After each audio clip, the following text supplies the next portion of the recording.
पेट में सम्मिलित हो चुके हैं। बीरेन जी, ये सैफ अली खान के साथ जो कुछ भी घटना हुई ये बड़ा स्तब्ध करती है। आप इस घटना के बारे में क्या दृष्टिकोण रखते हैं? ये कोई एक लुटेरे की वारदात है या फिर बॉलीवुड डराने की कोशिश या कोई बहुत बड़ी कॉन्स्पिरेसी? ब्रजेश जी, ये घटना से दो तरह की चीजों पर निगाह जाती है। एक तो ये मुंबई में क्या अंडरवर्ल्ड जो है फिर से पांव पसार रहा है और वो जिस तरह से बड़े बड़े गैंगस्टर के नाम आ रहे हैं। दूसरा एक बिंदु ये आता है कि क्या बॉलीवुड जो है वो दो खेमों में बंट गया है, राजनीतिक रूप से और धार्मिक रूप से। और ये दोनों बातें बड़ी महत्वपूर्ण हो जाती हैं क्योंकि घटनाएं एक के बाद एक हो रही हैं। आपने सलमान खान का मामला देखा, बाबा सिद्दीकी का देखा और उसके बाद अब सैफ अली खान का मामला आया है। घटनाएं और दुर्घटनाओं में बड़ा अंतर है। गोविंदा पिस्तौल साफ कर रहे थे, उनके पैर में गोली लग गई थी कुछ दिन पहले, आपको याद होगा। वो भी एक घटना हो गई थी। लेकिन 6 चाकू का वार होना साफ है कि अपराधी पूरे तैयारी से था और वो चाहे सामने जो पड़ता उसको मारता और उसने मारा भी, पूरी कोशिश की। तो सबसे बड़ी बात यह है कि अगर सैफ अली खान पे अचानक से अटैक हुआ तो फिरौती के लिए हुआ या किसी को कोई नाराजगी थी या उनके बेटे का जो नाम रखा गया उसको लेकर कोई नाराजगी थी, जिस तरह की बातें चल रही हैं समाज में, वो सारी चीजों को पुलिस को इन्वेस्टिगेट करना होगा। मुंबई पुलिस देख रही है कि इतना सुरक्षित इलाके में, फ्लैट में इतना सिक्योरिटी होने के बाद अभी तक कैसे ये घुसा, इस पर कोई साफ बयान नहीं आया है।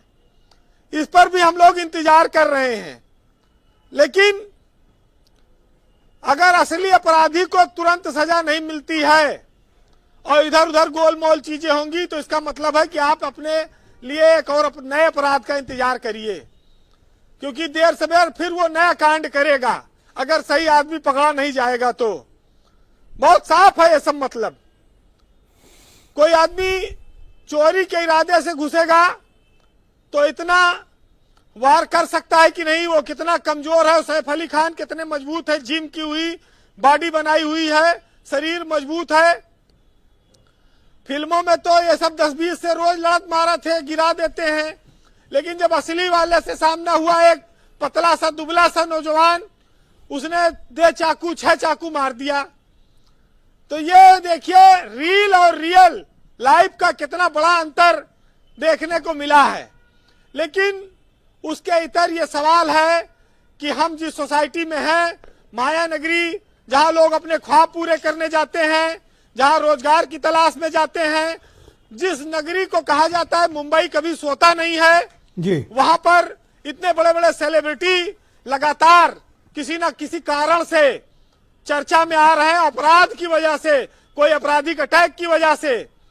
तो ये बात उठती है और उठनी चाहिए कि क्या मुंबई अब सुरक्षित नहीं है बॉलीवुड के जो कलाकार हैं उनके लिए, या खाली एक वर्ग विशेष के लोगों पर इस तरह के हमले हो रहे हैं, या उनको कहीं ना कहीं कोई भावना भड़कती है, कोई ना कोई बात आती है और कोई उन पर सडनली अटैक कर देता है, अचानक कर देता है। कई सारी चीजें हैं जिनका जवाब पुलिस की विवेचना से मिलेगा और उम्मीद की जाए कि 1-2 दिन में मिल जाए तो देश की जिज्ञासा भी शांत होगी। वैसे तैमूर, जिसको कहा जाता है कि उन्होंने एक आक्रांता के नाम पर अपने बेटे का नाम रखा है, इसकी क्या जरूरत थी? तो बात तो सही है, लेकिन तैमूर 14वीं शताब्दी में था, लगभग 1000 साल तो हो ही गया होगा। और वो आक्रांता था, इसमें कोई शक नहीं, वो हमारा आदर्श नहीं हो सकता है। 1398 में जिस तरह से उसने दिल्ली पर अटैक किया और लोगों का कत्लेआम कराया, लूटा। जी बीरेन जी, तो ये ऐसे लोग हमारे भारत जैसे देश में, जो चाहे हिंदू है चाहे मुसलमान है, हमको अपने देश में लोगों की भावनाओं के सम्मान के लिए, अपने देश के सम्मान के लिए ऐसे आक्रांताओं के नाम पर नाम नहीं रखना चाहिए। इसमें कुमार विश्वास ने कोई गलत बात नहीं कही है और प्रेम विवाह हो ना किसी का किसी धर्म विशेष से, उस पर कोई रोक नहीं है। लेकिन कोई आक्रमणकारी, कोई हत्यारा, कोई कत्ल करने वाला, कोई लुटेरा, वो हमारे देश में उसके नाम पर किसी का नाम रखा जाएगा तो स्वाभाविक है कि लोगों में नाराजगी पैदा होगी। यही नाम मिला था 150 करोड़ की आबादी में, कुछ भी रख सकते थे। जिसने हिंदुओं के मंदिरों को तोड़ा, दिल्ली में 1 लाख आदमी का कत्ल कराया था, खाली 15 दिन रुका, भारत में शासन नहीं किया, लूट के ले गया समरकंद में। सब समरकंद से आया था तैमूर, उसी के सब वंशज रहे बाद में, बाबर वाबर ये सब जो मंदिरें तोड़ी इन लोगों ने। तो इरादा जिसका जो हो, लेकिन परिस्थितियों का निर्माण करने के लिए बहुत बार आदमी स्वयं जिम्मेदार होता है और इसको आप बदल नहीं सकते हैं। पुलिस अपनी खोज करे, उससे कोई मतलब नहीं है।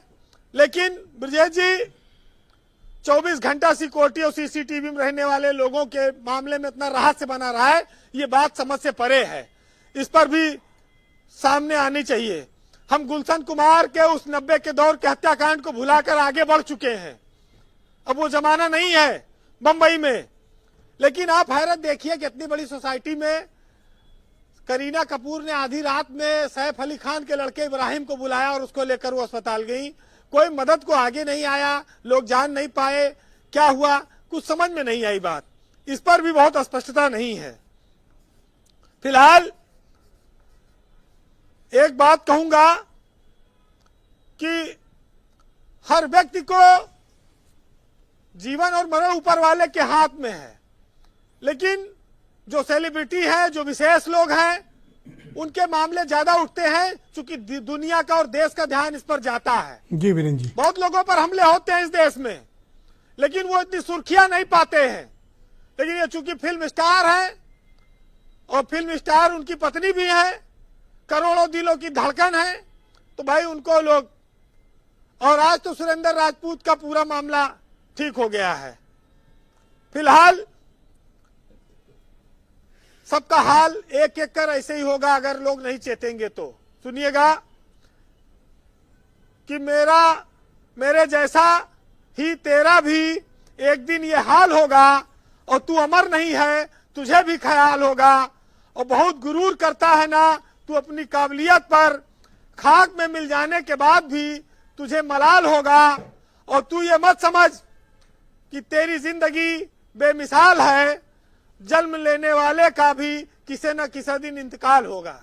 बहुत शुक्रिया वीरेंद्र जी, आपका बहुत बहुत धन्यवाद हमारे साथ जुड़ने के लिए, फीडबैक और ओपिनियन अपनी उपलब्ध कराने के लिए।